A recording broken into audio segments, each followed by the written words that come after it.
Hey guys, wanted to talk about osteoporosis today. So, if you know somebody in that higher age range, if you are somebody in that higher age range, let's talk about what it is and what we could do right now to start minimizing it. So, number one, this is for informational purposes only. So, you should definitely go get checked out, assessed.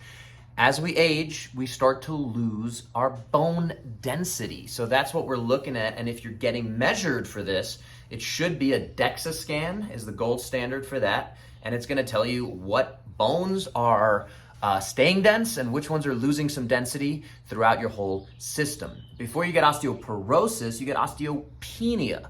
And it's just something to keep in mind. Either way, these are things that we generally want to avoid. So, number one, the general things, there's definitely some medications that can be given here. And in my general concept of the human body, I want to avoid medications as much as possible. So what can we do to prevent or start treating this as an alternative to medication? A is load bearing through the bones. This is why little kids love to jump and play and bounce off the walls. And that is called Wolff's Law. So as we do that, as we smash our foot into the ground, right, hopefully the right way, and you absorb the load, your body says, hey, we need to get stronger, just like we callus our hands for those of us who just did any kind of CrossFit workout and get a grip on the strength there.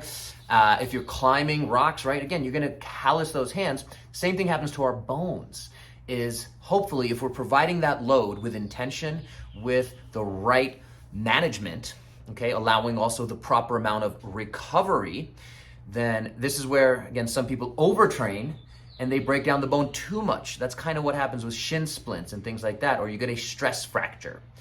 So, let's come back to this whole concept of if you have bones that are getting weaker, you might talk about calcium, vitamin D, but at the end of the day, if you put it in your mouth, and it never gets to your bones, that's kind of useless, right?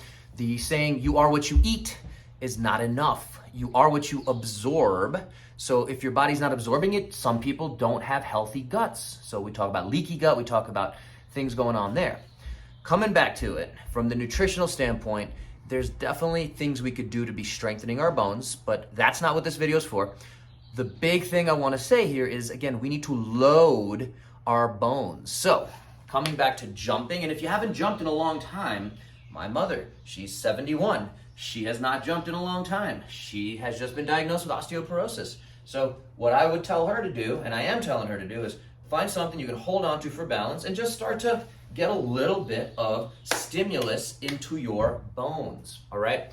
If you have access to weights, grab something relatively heavy and stand up with it. If you can, walk with it, all right? This is starting to put some weight through our bones, through our system, and stimulating bone growth better than a lot of other things. I've recently seen, and I have no affiliation with these guys, and I'm curious about it, and I've had a few people share this with me. I think it's called Osteo Strong, and it's a boutique fitness studio springing up specifically to get you to load your bones. And I think they do it in a nice, safe way from what I've seen. And they kind of measure what's going on, the force that's getting put into your bones. Phenomenal thing, and that's definitely needed. So you can avoid doing that by doing this yourself. If you need some help, reach out, let's talk. Otherwise, we'll talk to you next time. Go get healthier, at least 1% every day. Go get those bones healthier. Don't necessarily drink milk. That's not necessarily gonna work, but let's talk about it if you have questions.